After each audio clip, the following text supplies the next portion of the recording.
What's going on, guys? You're checking out QGHQ. I am your host, Chris. So I am in the market to buy a brand new mechanical keyboard. I know I want a 60% board. For those of you who don't know, it's just a smaller keyboard without the numlock section. The reason why I haven't made my purchase yet is I'm not sure on which type of MX keys I personally want. So this video might help you out, whether you're in the market for the same type of thing, or maybe you guys just don't know the difference between the MX keys. I got my hands on this MX key cap tester. If you guys want, you can go ahead and get this for $8, I think, on Amazon or WAC.com. I'll link it down below in the description for you guys as well, but maybe you can skip this $8 purchase and this video might do you some justice. So basically, these are the most popular keys on the market to date. They all sound different and they all require a different amount of pressure to actually use them. Whether you're a gamer or a typist, it really is all about preference. So hopefully, by the end of this video, I help you guys out and I could also make my purchase because it's been about a month now and I'm very indecisive. So let's get into it.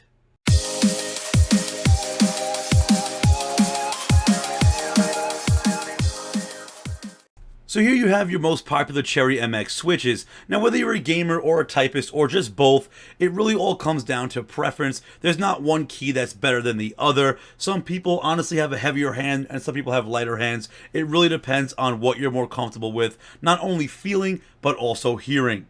So some keys are tactile and some keys are linear. Linear is a smooth press, and tactile you can basically feel the key click as you hit the actuation point. Some keys also require more pressure than others. Let's go ahead and hop into them and check all these keys out now.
So there you have the most popular Cherry MX switches.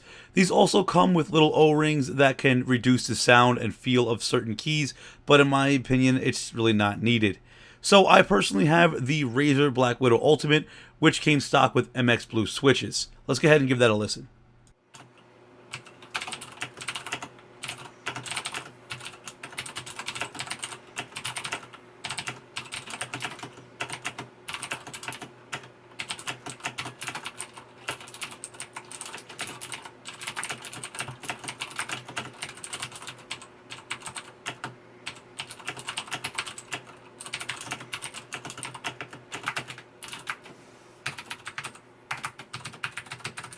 So there you have your Cherry MX key review slash test. I think I might go with the red keys on my next purchase, only because they're very similar to my blue. They just sound a lot quieter, and the blues leave a lot of feedback on my mic when recording. So what type of keys will you guys get on your next purchase? Did this video help you guys out? And what type of keyboard do you think I should buy? I'm really curious what you guys think. So Do not forget to like and subscribe. And the most important part, do not forget, you guys are awesome.